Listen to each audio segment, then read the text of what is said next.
Gloria Guevara is the president and CEO of the World Travel and Tourism Council. She joins me now from London. I hope I've exemplified the issues, but what are companies supposed to do when you've got like a Lufthansa that's just slashed routes? That's unfortunately, Richard, and I couldn't agree more with you. 90% of the impact of these outbreaks, according to WHO, is not related with the virus. It's related with the overreaction and the panic, unfortunately.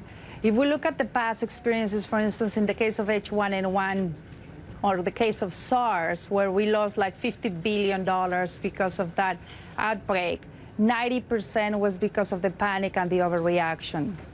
Well, what we can do here, that partnership between governments and private sector is crucial, but we need to make sure that governments are stepping up and not overreacting, and they need to understand that 1 in 10 jobs in the world depend on travel and tourism. Right. So accepting that you can't force people on a plane and you can't sort of, so getting the message across,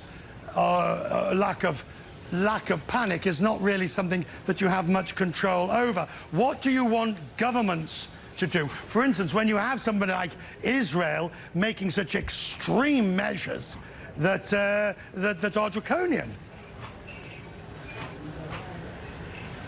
Right, the government needs to communicate. I understand that the priority is to contain the spread, but they also need to communicate their initiatives, the protocols. They should be prepared for this type of situations. This is not the first time that we have an outbreak.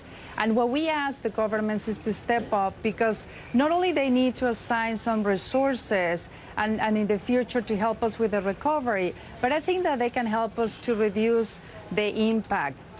The longer that we go through with these measurements, these major travel bans that, by the way, they are not recommended by WHO, the longest that is going to be the recovery, and of course the greatest the impact.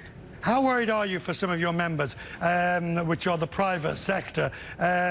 Some of the hotels will, I assume, be shutting floors. Airlines are cancelling flights. The industry is in crisis. Yes, we are in crisis. It's not the first one.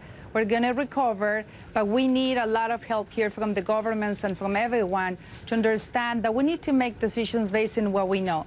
There are a lot of things that we don't know about this virus, but there are a lot of things that we know. And we should base decisions based on facts and based on science and based on what we know.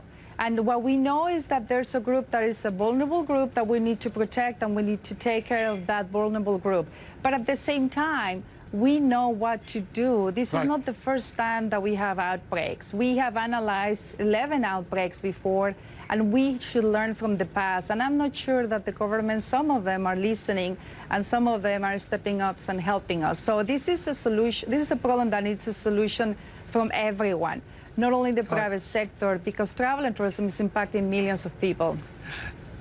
Once that's done, I mean, one of the other big problems has been the sheer wholesale cancellation of major events. ITB went, Mobile World Congress went, and I mean, you know, there are numerous events. You have a conference yourself coming up in a few months' time.